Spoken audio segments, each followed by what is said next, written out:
Le 17 octobre 1883, les forces militaires françaises, grecques, bulgares et égyptiennes se rencontrent à Thessalonique et décident d'attaquer les armées séparatistes turques d'un grand coup. Pour cela, ils décident de scinder leurs forces en deux. L'une fera marche vers Plovdiv, l'autre vers Sofia.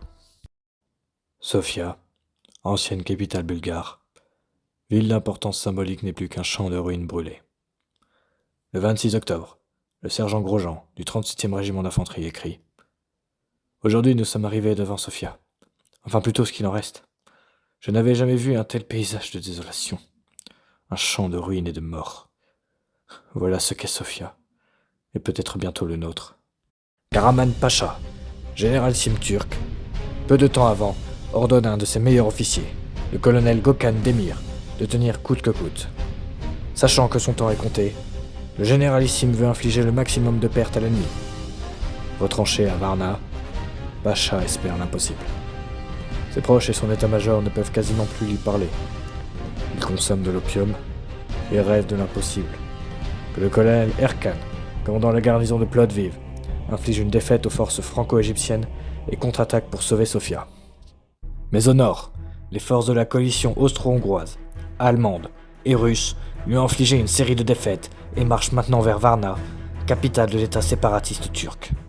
À Sofia, le 27 octobre 1883, à 7h15, une pluie d'obus français s'abat sur la ville. Les défenseurs turcs, bien protégés, encaissent le coup.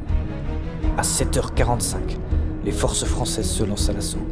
Utilisant des uniformes grecs et bulgares, le plan du général français, le général Lepage, est simple, démoraliser l'ennemi. Selon son plan, si les Turcs voient les Grecs et les Bulgares se battre avec une grande efficacité, ils seront alors totalement démoralisés en voyant les uniformes français entrer dans la bataille. À 7h50, les troupes françaises atteignent les faubourgs de la ville. Dans Sofia, ils y rencontrent une résistance inattendue des survivants du pilonnage des artilleurs. Les Français, équipés de leurs nouveaux fusils, le fusil Berthier, infligent de lourdes pertes aux troupes du colonel Demir. À midi, le drapeau tricolore flotte sur l'hôtel de ville. À 14h, les derniers éléments turcs tenant toujours bon, les troupes gréco-bulgares, sous uniforme français, se lancent à l'assaut. Pensant avoir affaire à ces derniers, démoralisés par les combats de la matinée, les Turcs abandonnent et fuient. Ils seront pourchassés par les éléments de la cavalerie française et grecque. Gökhan Demir sera tué durant la déroute de ses troupes. Le brigadier Pense, du 1er régiment de cuirassiers de la garde impériale, dit « Nous chassions ces hommes comme du gibier. Courant et essayant de fuir les chevaux, ils n'avaient nul endroit où aller. Les Grecs, bien décidés à se venger, ne firent pas de prisonniers.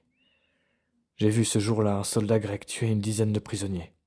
Il les a piétinés avec son cheval et les a finis un par un avec son sabre. Je n'avais vu jamais pareille sauvagerie, pareille vengeance. »